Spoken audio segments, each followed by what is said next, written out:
राधे राधे। जय श्री कृष्ण। हर हर महादेव।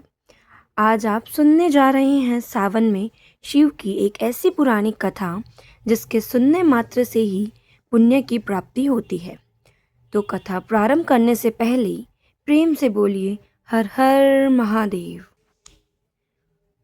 बहुत समय पहले देवताओं और असुरों के बीच अमृत प्राप्त करने के लिए समुद्र मंथन करने का विचार हुआ।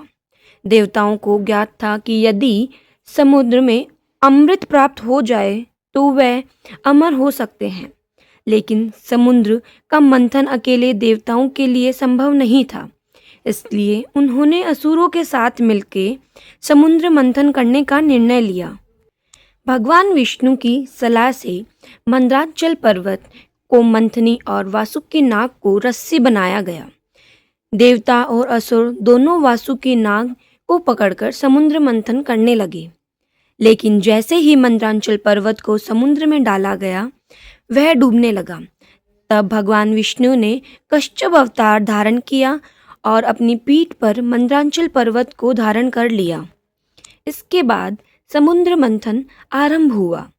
देवता एक ओर से वासुकी नाग को खींचते और असुर दूसरी ओर से। मंथन बहुत लंबे समय तक चला। समुद्र से अनेक अद्भुत वस्तुएं और रत्न निकलने लगे, लेकिन अचानक समुद्र से एक भयंकर विष निकला। उस विष का नाम हलाहल था। हलाहल इतना शक्तिशाली और विषैला था कि उसकी गर्मी से तीनों लोकों में भय फैल गया। पेड़ पौधे सूखने लगे, जीव जंतु व्याकुल हो गए और देवता तथा असुर भी भयभीत हो गए। सभी देवता भगवान विष्णु और ब्रह्मा जी के पास पहुँचे। देवताओं ने कहा, प्रभु, यह विष पूरे संसार को नष्ट कर देगा। हम इसकी शक्ति को सहन नहीं कर सकते। अब हमारी रक्षा कौन करेगा? तब ब्रह्मा जी और विष्णु जी ने कहा कि इस विष को धारण करने की शक्ति केवल भगवान शिव में है।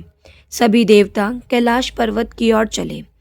कैलाश पर भगवान शिव ध्यान में लीन थे। देवताओं ने महादेव से संसार की रक्षा करने की प्रार्थना की।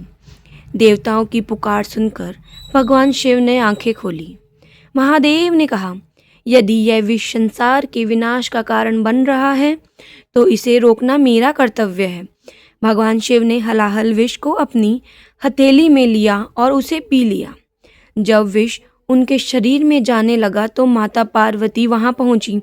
उन्होंने देखा कि महादेव संसार की रक्षा के लिए विष पी चुके हैं।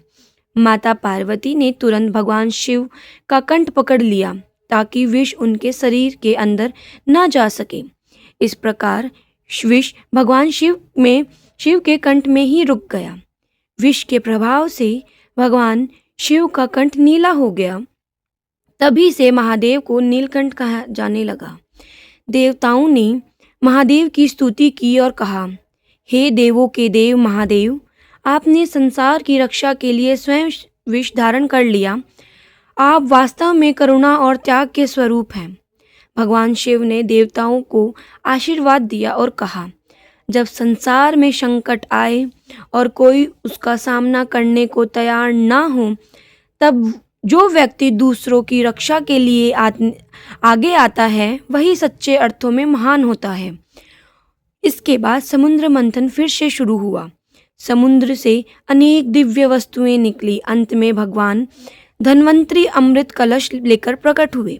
इस प्रकार समुद्र मंथन से अमृत प्राप्त हुआ, लेकिन उससे पहले निकले हलाहल विष को महादेव ने अपने कंठ में धारण करके पूरे संसार की रक्षा की।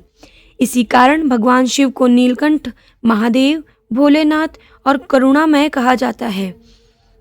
भगवान शिव की यह कथा हमें सिखाती है कि जीवन में जब कठिनाइयाँ आती हैं तब हमें केवल अपने बारे में नहीं सोचना चाहिए।